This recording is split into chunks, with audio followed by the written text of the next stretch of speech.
யாரால் யாராருக்கு? எழுத்தாளர் நிலோஜி. அத்தியாயம் 1. கனி, கனி என்று அம்மாவின் குரல் கேட்டு ஆழ்ந்த தூக்கத்திலிருந்து எழுந்திருந்தான் கனிக்கீதன். நேரம் 7 மணி ஆகியிருந்தது. முதல் நாள் இரவு நித்திரைக்கு செல்லும் முன் எழுப்பு மணி வைத்தது நினைவுக்கு வர, ஐயையோ, இவ்வளவு நேரம் நித்திரை கொண்டு விட்டேனே என்று தன்னைத்தானே கடிந்து கொண்டான் கனிக்கீதன். உடனே படுக்கையை விட்டு எழுந்து ஓடிச் சென்று தன் ஆருயிர் தோழன் கபிலனுக்கு தொலைபேசி அழைப்பினை ஏற்படுத்தினான். மணி ஒலித்து கொண்டே இருந்தது. யாரும் எடுத்து பேசுவதாக இல்லை. இவனும் என்னை போல் நித்திரையாகிவிட்டானோ என அவனை கடிந்து கொண்டு மீண்டும் அழைத்தான். வணக்கம் வணக்கம் என்றான் கபிலன்.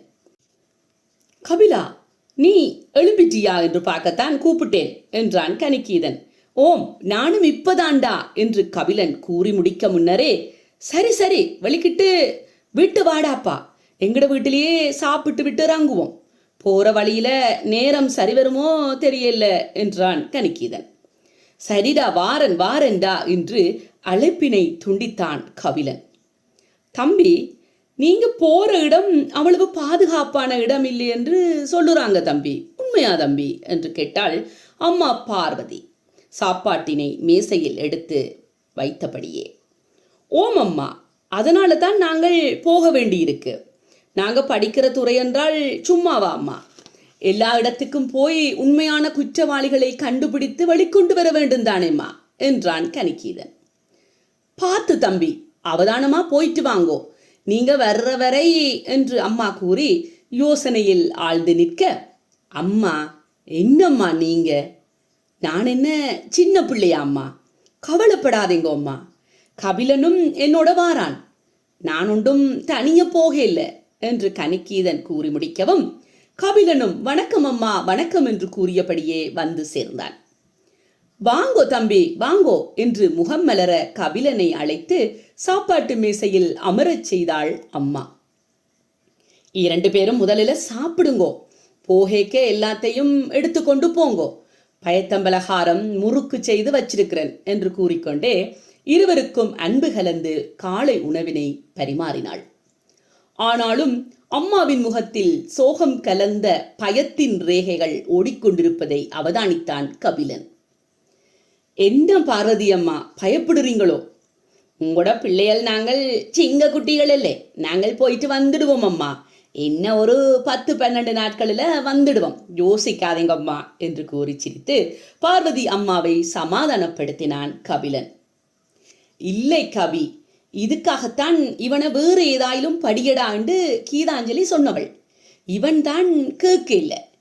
இப்ப அவளுக்கு தெரிய வந்தா என்னோட தான் வந்து கத்துவாள்.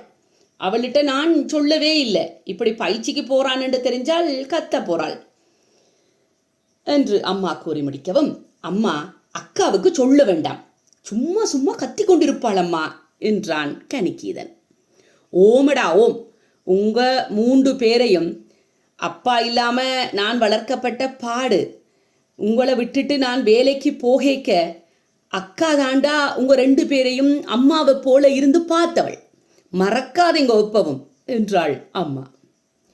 ஏன் அம்மா இப்ப வெளிக்கிடுற நேரத்துல போய் குழம்பி கொண்டிருக்கிறீர்கள், எப்பவும் அக்கா புராணம் தானா அம்மா என்றவனை இடைமறைத்து, அவள் உனக்கும் எதுவும் ஆகிவிடக் கூடாதென்று தானேடா பயப்படுகிறாள் என்றாள் அம்மா. அம்மா, எனக்கு மட்டும் பாசம் இல்லையா அம்மா? தம்பிக்கு என்ன நடந்ததுன்றதை நானே கண்டுபிடிச்சு தண்டனை வாங்கி கொடுக்க வேணும் என்பதற்காகத்தானே நான் இந்த துறைக்குள்ளேயே வந்தேன் அம்மா என்றான் கனிக்கீதன் அமைதியான குரலில்.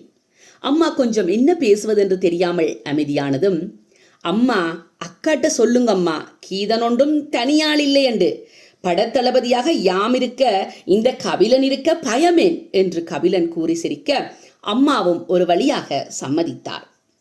அம்மா, நாங்க மட்டும் இல்லை அம்மா, எங்களோட வேறு மாணவர்களும் வருகிறார்கள், எங்களுக்கு வழிகாட்டி ஒருவரும் வருவதாக சொன்னார்கள், இது எங்களுக்கு பயிற்சிக்காகத்தான், அனுபவமும் கிடைக்கும் இல்லையம்மா என்று கூறி அம்மாவை சமாதானப்படுத்தினான் கனிக்கீதன்.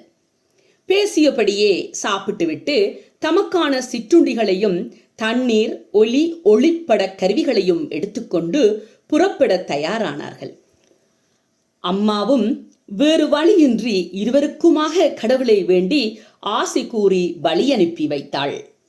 மகிழ்வுடன் அம்மாவின் ஆசிகளை வாங்கிக் கொண்டு இருவரும் பேருந்து நிலையத்தை நோக்கி நடக்க ஆரம்பித்தனர். சாதாரண பயிற்சி வகுப்புக்கு வரும்போதே ஆடம்பரமான விலை உயர்ந்த ஆடை அணிந்து வருவான் ஆதவன்.